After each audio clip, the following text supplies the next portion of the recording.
I want to talk about being boring.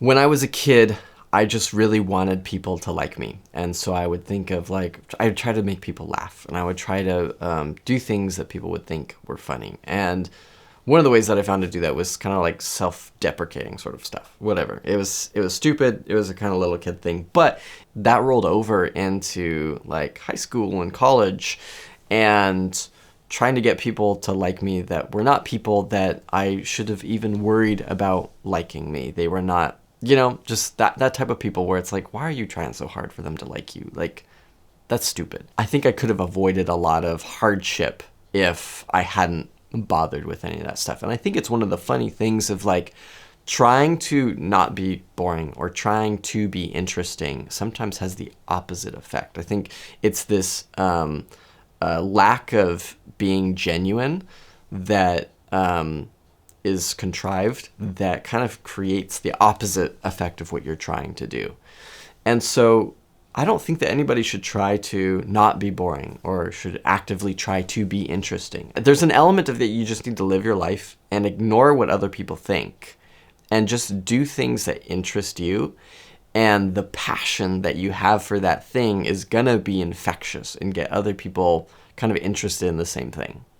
And so it's almost like you don't have to try in a way. And it's a lot of work, and it's not really like a guaranteed success. It's not like I'm really interested in hiking and, my passion in that is going to get someone to like me. It's like, well, you're having ulterior motives at that point. So then you're not being genuine and you're not doing that thing just out of the interest of doing it because you know what I mean? You know what I'm saying? So don't do that. I don't think that's helpful for anybody at all, because when you don't want to do something without being genuine, because then somebody is going to think that you're genuine and they're going to, be interested in you. And then they're going to find that you weren't actually as passionate about that thing as you led on to believe. And it just all falls apart. I think there's an element that in order to not be boring, you kind of have to embrace being boring. And you can be as self-aware of this as you can, but you also have to be genuine about it. And it's a really tough place to kind of find yourself, and you're going to overcorrect constantly one way or another.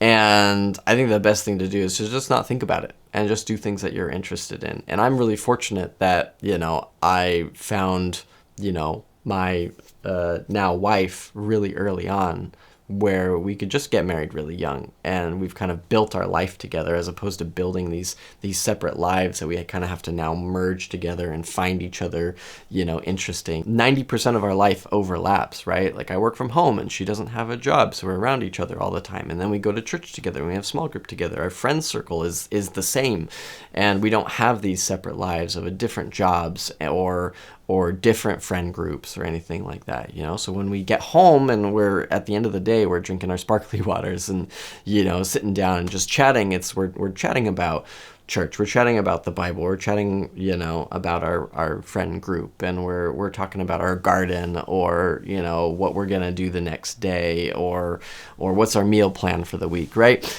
And, that stuff is not inherently exciting or interesting things, but it doesn't need to be. We're just enjoying each other's company and talking about our shared life together.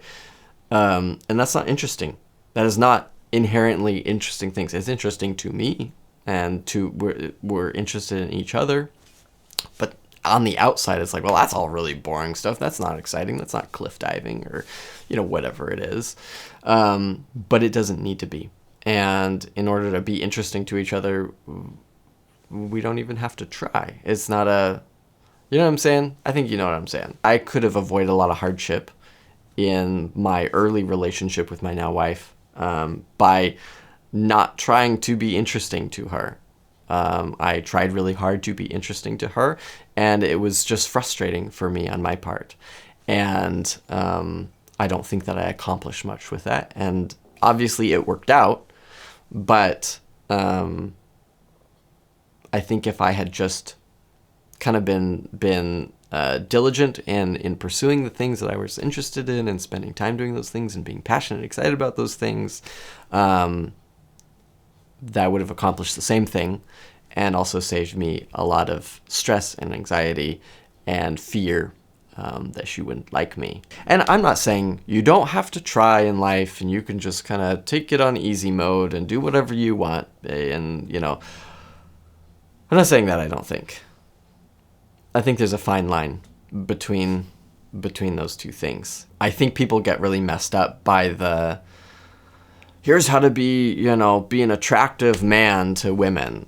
And you gotta speak like this, and you gotta do these things, and you gotta make sure that you never, you know, send 2 texts in a row, stuff like that. It's just like, no, stop it. It's all nonsense. It's all garbage.